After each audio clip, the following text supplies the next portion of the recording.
Hey y'all, Mrs. B. Hope everybody had a great Thanksgiving. I know I did. I'm still also little housekeeping things. I still am navigating these YouTube streets and trying to see what I can do with my channel to make it better. Also to, what kind of content I want to create, what I want this channel to really look like. I'm still mapping that out. I have a lot of thoughts and I go back in my head about them. I know this is going to be a long journey if I stick it out, and I'm willing to, but I just want whoever is watching, if you're watching, it's a few of y'all. I see the analytics that's watching. Continue to watch, like, and subscribe. Give me suggestions, make comments, whatever you want to say. But I'm going to stick to Real Housewives of Salt Lake City, Real Housewives of Beverly Hills, maybe New York. I don't think so. And basically anything I want to get on here and say. I'm really random sometimes. But anyway, I want to talk about Real Housewives of Salt Lake City, season 5, episode 11. So it basically picks up where it left off. Meredith and her bangs, or her octopus storming out of Mary's house. And no, I don't feel accepted here anymore. I'm leaving, and blah, blah, blah. And that's kind of where it picked up. Then you go into the scene where it's Whitney and Heather, which confuses me. I've seen Whitney and Heather do this thing for a while now. I remember previous seasons, they were cousins, then they wasn't. They was cool, then they wasn't. I can't stand you. You're still a Mormon. I remember even on the Ultimate Girls Trip, they was, you said you weren't a Mormon anymore. Anyway, they also have this side of them where they do this like Wonder Twin business. I think they did it in Milwaukee when they was at the Bud plant, and they was like looking like some little cyber Power Rangers or something. Anyway, I had that same thought process about them dressing up as Girl Scouts to have a girls' camp meeting to get everybody together. I feel like y'all are grown women, like super grown. Why do we have to dress up to talk? Why can't we just go say, hey, y'all want to go sit at the park and let's talk? I understand it's a TV show you got to put on, but Mary and Heather confuse me sometimes because they cool and they not. They're cousins and they not. They're Mormon and they not. I'm always confused with Heather and Whitney's relationship. And then they kind of go back over the dinner. They talk about, Meredith's toupee and how she stormed out. Then Heather also goes back to how she feels like, I don't know if I can fully trust Bro. And I want to say this. Last season when Monica was on the show and we all found out who Monica was, what she did and all of this, whatever. And it was like so traumatizing to the group, and I get that. But even then, if Heather always been like cautious of new people, whatever, or she just became cautious because of Monica last season, she's not giving Braun, like a chance. It's like, every scene is like, I still don't know about Braun, or you may, because Whitney was like, I don't know, I'm like, understand, what is your beef? What is your problem with Braun? And she was like, I just don't know. I still have to see. I have to sort things out, which is really weird, like I said, because she didn't give Monica half of that. Remember, she was helping Monica have her birthday party in Bermuda and meet her parents, her legitimate family or whatever. Not parents, her legitimate family in Bermuda last season. But now she's, I don't know about her. Like, I can see you not being buddy with her like the rest of the girls on the show already have a banter with. But to always say that about somebody, seems like there's something else. And it could be Braun has all the things that Heather doesn't have. She has a husband. She has a wealthy husband. She has her own whatever expense budget, whatever she wants to do. But we're going to talk about Braun and her husband a little bit later. Anyway, Meredith invites Mary to this art gallery. And in the same time, you're seeing Mary getting ready to leave her house to go to this art gallery to meet Meredith, to essentially talk about what happened the day before. But anyway, you see Mary trying to knock on her son's door. And we already seen like a little couple clips of him and his girlfriend in bed. don't want to speculate, but look kind of there, but not there. And then you see for a long time, she's like knocking on the door. He's not saying anything. And then the camera keeps panning back to his door and he's saying like his whole full name. And, you know, she keeps talking about there's something off with my son. I don't know what it is. I really need to figure this out. And you could kind of see, if like she said, if you were really friends with her, you could kind of see like, if Meredith and her were really friends, Meredith does keep saying, I think something's bigger is going on with her. But I think that's just a Meredith thing that she does. I don't know who she hears her information from, who she gets her tea from, but every season she has tea on somebody or somebody's going through something way bigger and she's the one who knows it. She kept saying that. But Mary was going through something way bigger and we're going to discuss that as well. So Mary finally gets there. Meredith complains. She calls her son. Why she call her son?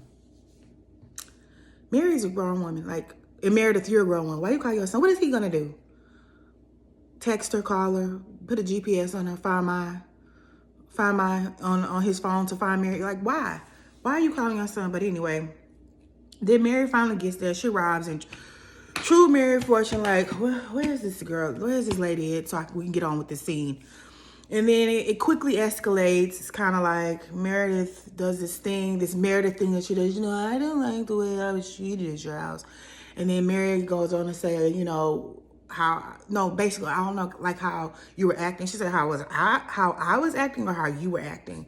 And she was like, well, you instantly took Angie's side. She said, no, I was telling both of y'all, if y'all couldn't stop yelling in my house, to leave. Anyway, Mary was like, I didn't feel like that. You know how she talks, the lies, the husbands, anyway. And Mary was like, girl, you know what? Go get a life. I'm done with you. I'm done with this conversation. I'm done with this scene. I'm going to go back home and see what's wrong with my child. And then so after that, we have this very weird scene. I would say, I called it the bad friend moment, where you see Lisa Barlow and Angie meet up at an aquarium with their kids. Instantly when I saw their kids, I'm like, this is not going to be one of those scenes where they're going to go in. Lisa's going to be screaming and yelling, or Angie's going to be breaking stuff. They brought their kids. They're in an aquarium with other kids. This is going to be one of those kumbaya talks where they're going to say, friend, friend, friend, friend. And that's basically what that scene was. All they talk about, well, you were a bad friend to me. No, you were a bad friend to me. But when I did this for you. But when I did this for you. But I answered the phone for you. But basically that scene was them. They sent the kids off and they get talking, well, I did all these things. And then they go into their confession. So I was there for her for this and I was there. Whatever. Y'all were both bad friends, good friends, whatever. Like, why y'all grown women sitting at the aquarium talking about this? Y'all can text each other. Y'all can call each other on the phone. You bring your kids out to talk about how bad of a friend you think this one was, how good of a friend you were to this one, and vice versa. Like, whatever. And then they hug it out, and I'm like, whatever. They could have kept that scene. They could have edited that on the editing floor, because you know how I feel about me, Lisa Barlow. Like, she gets on my nerves. Lisa gets on my nerves, Barlow. Anyway, they go into the girls' day camp morning, and it starts with Mary talking to her clothes. Mary been talking to her clothes since we've been knowing Mary. Mary gonna lay out her clothes, and she gonna talk to them. But in the back of her head and in her confessional, she's still talking about her son. Like, that's the theme, like, that's been going on with Mary, is something's going on with Robert Jr. I need to figure out what's going on with my son. He's not acting like my son. It's still in her head. She's still engaging, though, because Mary from season 1 or 2, if something like this was going on, she wouldn't be filming. And we're going to get to the scene with her son, but she's filming, and she's filming authentically herself. Like, it wasn't previous seasons where she was putting on a show or whatever, or she wouldn't show us. She'd be like, shut up and get out of my house or whatever. She's really like showing up to all the girls' functions. She's being very present, listening to the conversations, and adding her 2 cents in, as Mary does. Anyway, they're doing this girls' day camp morning from some show called Beverly Hills Troop or something like that. A movie I've never seen. And I like all kinds of movies. Never seen it and don't want to see it. Not interested in it. I'm not interested in being a Girl Scout in this big grown age. And I'm not interested in watching a movie about Girl Scouts. Anyway, they all do their little thing. And that's just one thing about they do on Salt Lake City that I noticed is they always have these outdoor activities that sync up with a conversation that's going to sync up with them having a sit down about a conversation of something that happened the day before or the day before that. They're going to either go bungee jumping, then they're going to sit down and talk about why they got into it the day before. They're going to go skydiving, then they're going to talk about the situation they had before. In this situation, they were Girl Scouts and they were going to do potato sack races. And Heather took it upon herself to let us know the colonizing history of her great-great-uncle, great-grandfather, great-great, I don't know, whoever, and Whitney's great-great was some colonizer who, you know, did some with potato sacks. Wasn't interested in it. Anyway, they do the thing, you know, they do the activities. Mary was doing her Mary thing, like, y'all better be glad I'm here and I'm participating. And so then they finish and they all sit down and start getting their food. And then, one thing I noticed though, why was Lisa so surprised that Mary came? Because when they were all sitting down, but when they was getting little whistles and stuff like that, when Mary and Angie showed up, Lisa was like, "Oh, Mary's here." Like, why was it a surprise? Like, aren't Shaw and Show filming together? Like, why was it a surprise? It seems like to be when something is major going on, they know behind the scenes that something major is going on, but instead of them saying, they're going to say, I don't always, why is Mary here? Oh my God, like, you know, whatever. Anyway, and then Brittany arrives. Why is Brittany there? Is the Osmond boy finna come? Or we're going to talk about, oh yes, we're going to talk about the Osmond boy. Oh, we're back going together, we're back boyfriends and girlfriends. Or whatever. I don't care about her and this Osmond man. I don't even understand why she was at the camp, the girls' camp thing. And then the lady Millie, how you say her name? I've only heard her speak like 5 words this entire season. I forgot she was even on the show. Why was she there? Millie, I don't know. Millie, whatever her name is. And they're all sitting there. Of course, they talk about the Osmond. And then Angie and Brittany go back and forth about the wine situation. And I'm like, oh, they still talking about this wine situation. The girl brought wine to your situation. Yes, it was a church thing. But like she said, they drink wine at church. So she didn't understand why it was a big deal. Plus, when y'all together, y'all are drinking. So I don't understand what the back and forth about that was. And then they, you know, get to talking about, you know, like I said, the Osmond. And then Heather brings up the soaking. Apparently, in the Mormon culture, they have a thing where they call it soaking, which is essentially you're about to be intimate. All parts are in position, but nobody moves. And then Heather says they have a checklist. Did you thrust? No. Did you have oh, no. Did you do this? No. So that means you're still a virgin. And then the producer was like, how is that not sex? I was like, me too. Like, if your part is in someone else's part, I don't care if y'all not moving or not, like, that's still sex. Hey. Not my religion. I don't know. Don't judge. Whatever. Moving on. They started getting to going back and forth. Bronwyn talks about, you know, how they all talk about each other, which I agree. It's always this excessive game of telephone, and you don't know who's going to be cool with who at what parts. And she was talking about, you know, how like y'all have talked about, no, Lisa brought it up to Whitney, like, oh yeah, Bronwyn, tell her, you know, what she said about me. And then Whitney's like, oh, I don't know what you're talking about. And then they go to the scene where Whitney is literally talking about Lisa Barlow and to Bronwyn. So Bronwyn is telling the truth. And she keeps saying it. She's like, I don't know who's friends with who. Basically, y'all talk about each other to me, to each other. So I'm going to call out what I see. And if y'all got a problem with that, oh well. Like, she still stands on business. And I like that about Bronwyn. Even though she's new to this group, she's holding it down for herself.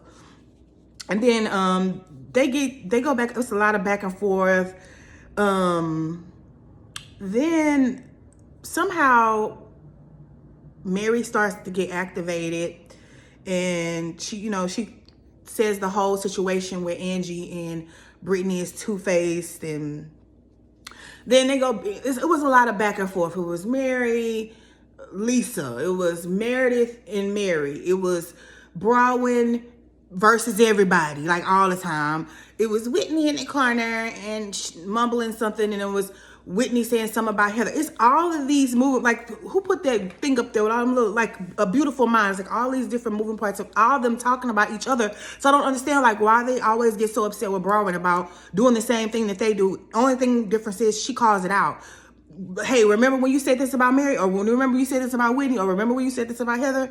I don't understand, like, why they have a complete problem with it. And then the whole camp thing kind of ends with, you know, Mary getting super activated, super angry, and Lisa Barlow go into this whole back and forth thing.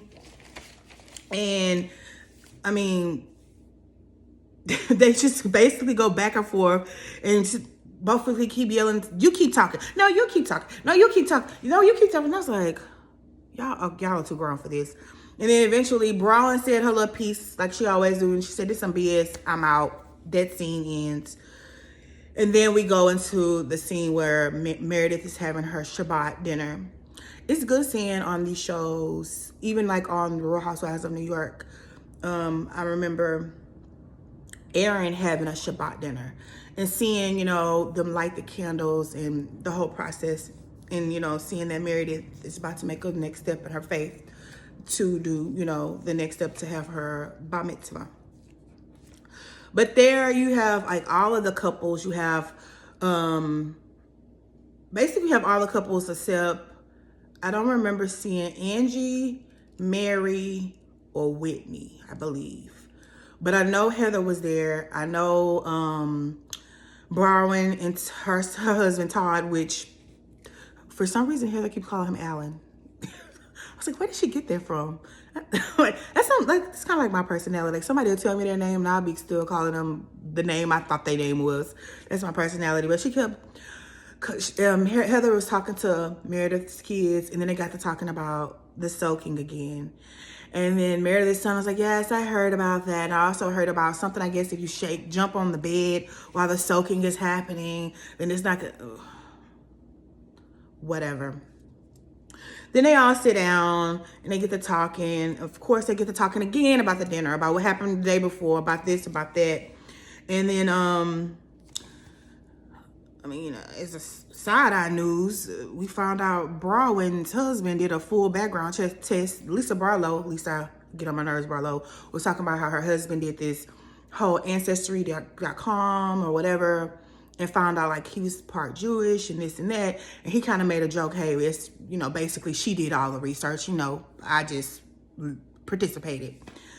And then that's when Todd was like, I did a full background check. And Brawin does her thing that she does. And then they get to talking about, you know, again, Meredith says, I think something's going on with Mary. She's not acting like herself. Doing that same Meredith thing that I cannot stand that she does. Like, girl, if you know something, or if you really her friend, like you said, like she said she is, and you know, you already know before we know as the viewer that something heavy is going on with her or something like this, why was you going back and forth with the trivialness? Like, even when they was talking about, when Angie was like, you know, maybe you should use Meredith's hearing aid. My hearing aid. Like, she takes everything and she does make herself the victim. And let's not get started on the husbands. Anyway. I mean, they were talking at the table. They were just talking about, you know, Judaism and this and that. And then after Brawin's husband dropped the tea that he did a full background check on her. Interesting, Brawin, girl. Very interesting. She was like making her play or whatever. And she was like, you know, I could be basically saying I could be a B if I want to. And he was like, don't say that. I mean, he said in his dark Vader, like, my voice don't even go that deep. He was like, don't say that. He said it twice, don't say that. And she stopped talking.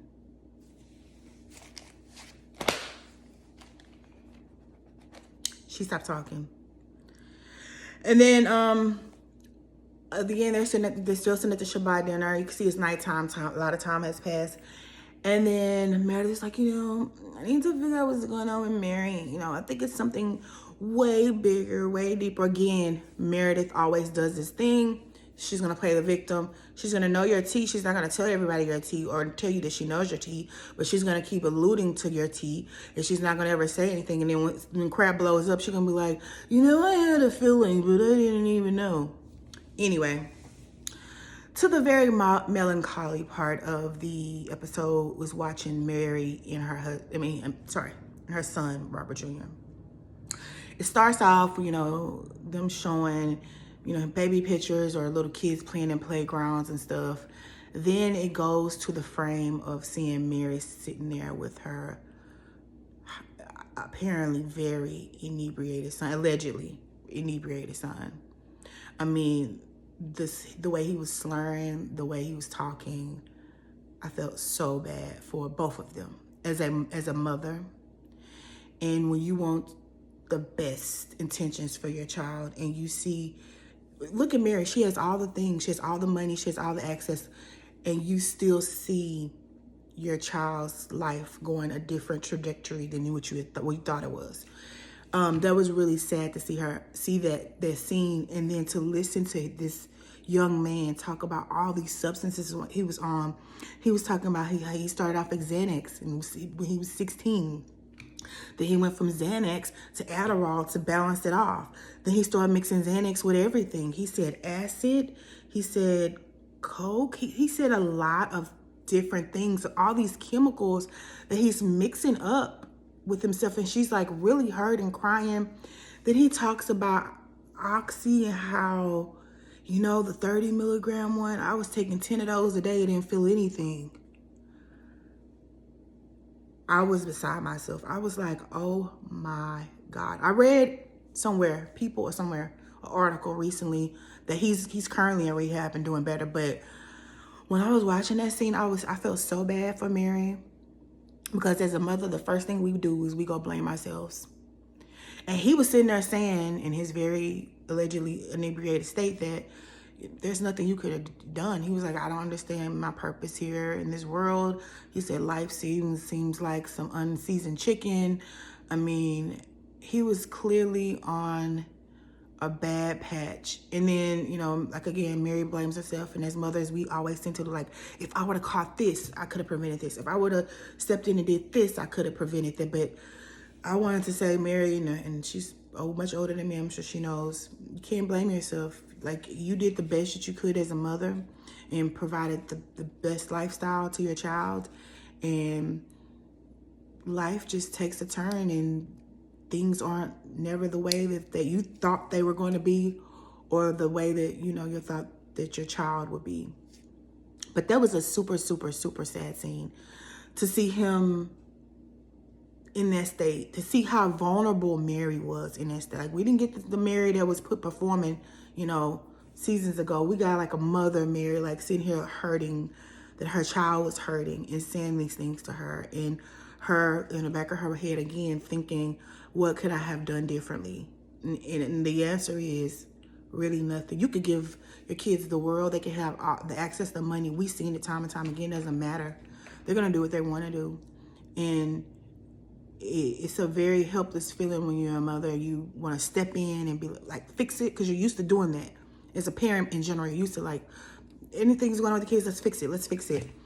But seeing that scene and hearing all those different controlled substances he was on, I was like, it's only by the grace of God that he's still with us, because that is crazy. I mean, that was a lot of drugs he was talking about. I'm how old is he? 20, 21? He's very young.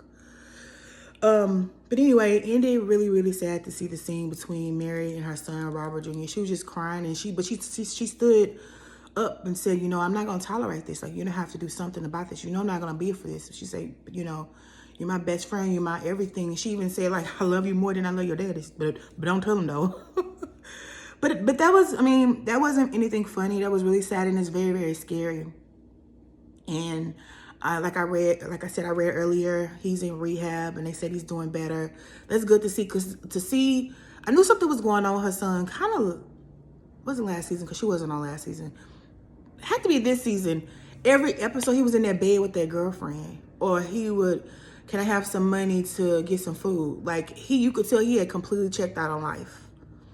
And I think it was leading up to this whole sit down and this whole cry for help. Seems like that he was asking for his mom, and it seemed like he got it. So, but anyway, that was a really sad scene.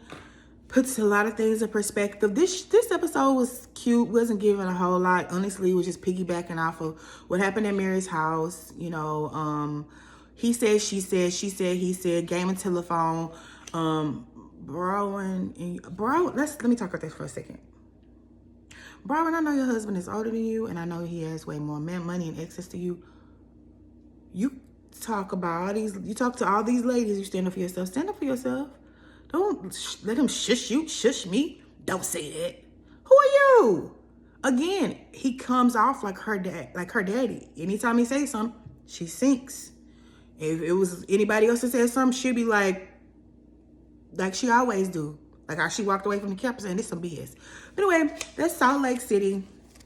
My review on Salt Lake City. It wasn't really a lot given. You know, it was a cute episode, but it was super duper sad to see Mary's son, because like we watch these reality shows and see these kids grow up. I remember watching Candy's daughter grow up, but now like she graduated from NYU. Like I watched, you know, you see how Kim Zolciak, when they used to be on Housewives, her girls have grown up. I think one of them is married or about to have a baby, something like that. You see on Married to Medicine, like Heavenly's daughter goes to, you know, to college with Giselle's daughter. Like you see all these little kids grow up on the show. Like we didn't see a lot of Mary's son, but we saw a little bit of him when she first came on. But to see, you know, this is his path, it's unfortunate. It's unfortunate, and I wish them the best. And we'll see what happens, you know, coming up next week. I'm gonna see what else I can squeeze out of this very not entertaining, nothing really on TV. I did a short about that, like what's on TV. Nothing really on TV, nothing really in the news. Slow news week, maybe because everybody on holiday. Maybe the media took a holiday too. But anyway, again, y'all have a good evening, have a good night. This is Mrs. B, and hope you enjoy this video. Like, comment, and subscribe. Again, I'm working on my channel, trying to build up my platform, make it better. And y'all have a great night. Bye.